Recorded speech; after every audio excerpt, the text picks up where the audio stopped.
Elle est décrite comme la première industrie mondiale. Well, tourism, often described as the first global industry, and as Benin sees to understand the prospects, they have decided to put in place a series of strategies to bolster the national tourism in the country. Now, this morning we're joined by Romuald Viso, our correspondent in Benin, with more on this today in Cotonou. Now, welcome to this edition of the Multilingual Romuald. Just tell us, what are the major pillars of this project launched by President Patrice Talon, with a focus on the development of the lagoon of Ganvié, or the restoration of the city of history of Ouida? Le projet de compétitivité de tourisme frontalier démarre naturellement au Bénin par Ouida, la ville dont le nom renvoie au commerce des esclaves. Well, the project is competitiveness and cross-border tourism. Starts naturally by Ouida, the city whose name refers to the slave trade. It is a project supported financially by the World Bank at the sum of $50 million. That is about 30 billion francs CFA for a period of 5 years. Ouida is a true cosmopolitan city where there are many names of Afro-Brazilian Portuguese descent, remains a door of entry of tourism in Benin. On top of this, the lake village of Ganvié, commonly called Africa's Venice. Now, President Talon's administration intends to make Ganvié a showcase of the lackluster tourism and an authentic destination. He does not want to reinvent the wheel, but the project is important to him.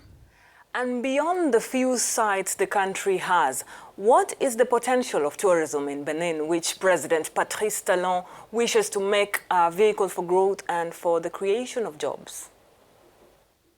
Now, away from Ouida and Ganvié, it should be noted that Benin, by default, is a home to many geological attractions, and it is also full of many tourist sites.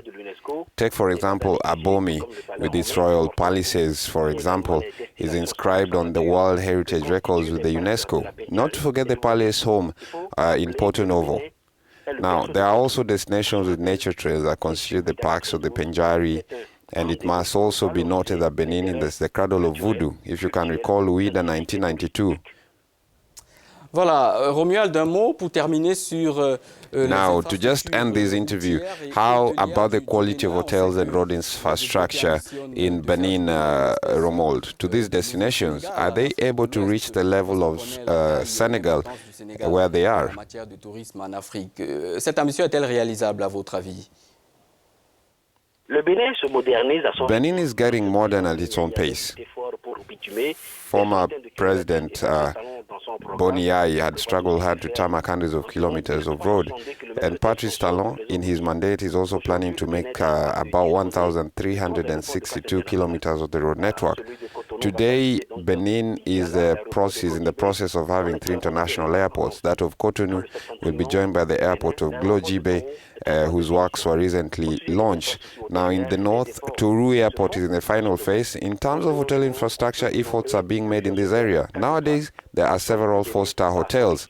In short, Benin is developing its own pace.